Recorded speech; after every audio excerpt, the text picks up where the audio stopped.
C'est un grand honneur pour moi de prendre la parole devant vous à l'occasion de cette assise consacrée à la réflexion sur l'action gouvernementale initiée par son Excellence, Monsieur le Président de la République. Initiative qui symbolise la démocratie participative. Excellence, vous témoignez par votre présence l'importance que vous accordez à ce séminaire consacré au débat démocratique et interactif entre le peuple et les membres du gouvernement. Votre présence ici traduit une constante attention soutenue que vous portez à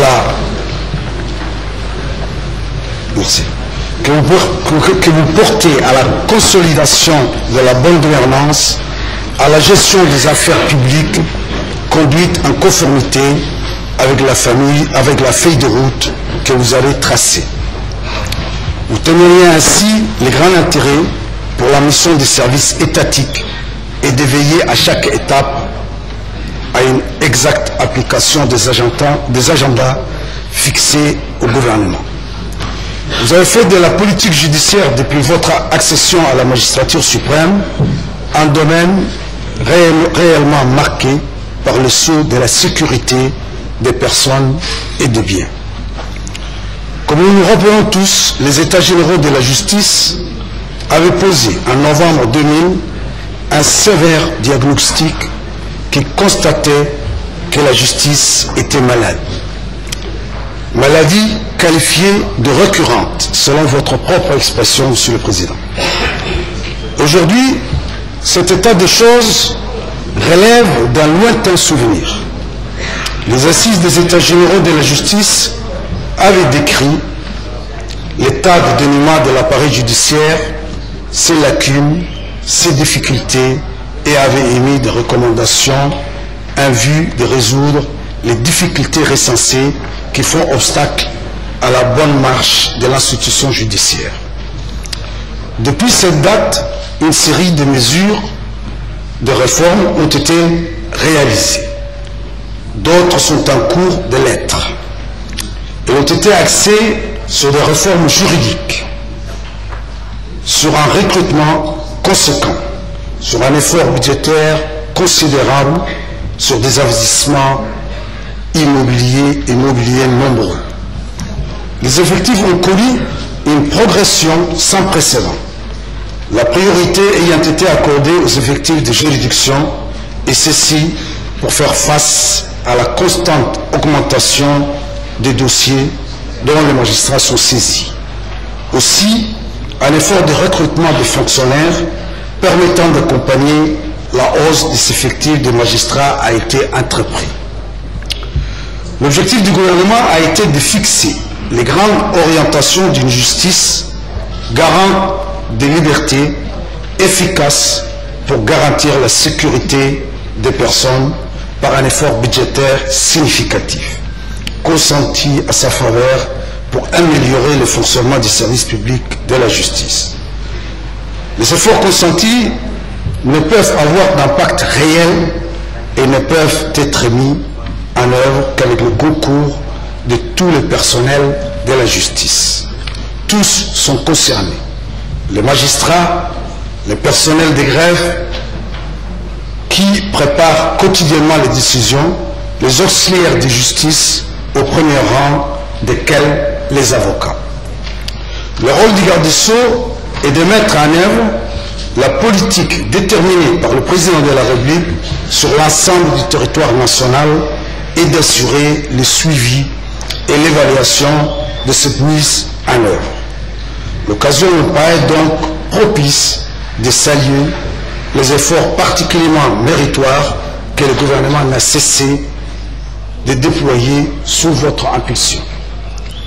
Les multiples réformes et réalisations dont je tiens à esquisser ci-après les grandes lignes directrices constituent une étape décisive dans la mise en place d'un système judiciaire moderne et performant, sans lequel il serait vain d'espérer instaurer l'état de droit. La réforme de l'administration centrale du ministère La loi numéro 100 du 10 août 2000 énumère les attributions du ministre de la Justice qui, assisté d'un cabinet, conserve et appose les sceaux de l'État, élabore le projet de loi relatif au droit, à la procédure applicable devant l'ensemble des juridictions, traite les questions liées aux droits de l'homme, anime et contrôle l'activité du ministère public, etc. Cette loi a mis en place un secrétariat général et 4 directions, à savoir la direction des services judiciaires, la direction de l'administration pénitentiaire, la direction du budget et du personnel, et enfin la direction de la législation, de la planification et des réformes. Ces 4 directeurs, leurs collaborateurs et leur personnel d'exécution sont tous mis en place et exercent pleinement leurs attributions. Le ministre de la Justice a dans ses attributions la défense et la promotion des droits de l'homme. Des actions multiples ont été menées pour que ces droits civils et politiques, sociaux et culturels trouvent leur plein épanouissement. Un accent particulier a été mis sur la protection des droits de la femme et de l'enfant. La quasi-totalité des conventions internationales relatives aux droits de l'homme ont été ratifiées.